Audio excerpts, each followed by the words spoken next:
თავიდან დავიწყებ ძალადობაზე კომენტარის გაკეთებით, იმიტომ რომ აუცილებლად უნდა ვთქვა, მთავარი აი თქვენს წინა ბლოკში რაც იყო არა მხოლოდ კაცის მხრიდან ქალზე ძალადობა, არამედ ის რომ გვაქვს სისტემა, სადაც თუ კონკრეტული ადამიანი ბრჭყალებში პატივსაცემია და გავლენიანია, მას შეიძლება ვიღაცებმა ხელი დააფარონ და სანამ მედია არ ჩაერთვება, ჟურნალისტები, ხალხი და საზოგადოება არ ჩაერთვება, ერთმა კონკრეტულმა ქალმა შეიძლება სამართალი ვერ იპოვოს და თავი ვერ დაიცვას პოლიციის და სასამართლოს გამოყენებით.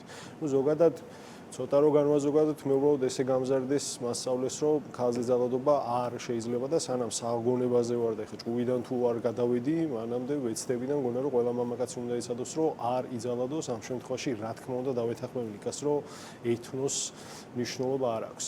მეორე ნაწილზე რომ გადავიდეთ, უკვე თქვენი შეკითხვის პოლიტიკური ნაწილი რაც არის და თქვენ თქვით, რომ აი როგორც კი დისკომფორტ შეუქმნით ქართულ ოცნებას, შეიძლება თქვენ ციხეებში აღმოჩნდეთ.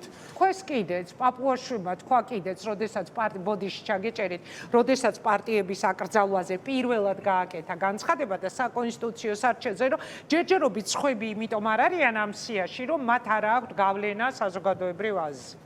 ზოგადად არ დავეთანხმები პაპუაშვილს იმასთან დაკავშირებით, რომ ჩვენ მინიმუმ როგორც სამუშაო ჯგუფს არ გვაქვს გავლენა საზოგადოების აზრზე, რაც შეეხება იმ შესაძლო სცენარს, სადაც ჩვენ შეიძლება აღმოჩნდეთ ციხეებში, ვუშვებთ თუ არა ამას, დიახ, ვუშვებთ, უბრალოდ უნდა გვესმოდეს, რომ ამ ქვეყანაში პოლიტიკოსობა არასოდეს არ ყოფილა მარტივი. პირველი რესპუბლიკის დროს მანამდეც შენი აზრი და სათქმელი ხალხამდე რომ იგეტანა, ნებისმიერ დროს შეიძლებოდა, რომ ხელში იარაღის დაჭერა მოგწეოდა და საკუთარი სიტყვა და საკუთარი სიმართლე ხიშტით და თოფით უნდა დაგეცვა, მე ემიგრაციიდან უნდა ჩამოსულიყავი და აჯანყება უნდა მოგეწყო.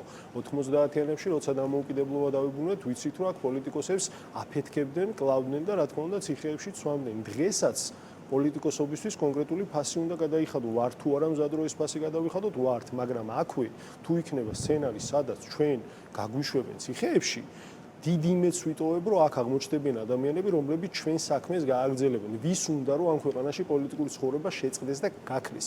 ბიძინა ივანიშვილს უნდა, ქართულ ოცნებას უნდა. ხო, ამ ადამიანების დაჭერა და მე როგორც ადვოკატი დარწმუნებული ვარ, ეხლა რა სცენარსაც უყურებთ, რომ ეს ხალხი ციხეებში მოხვდება აუცილებლად.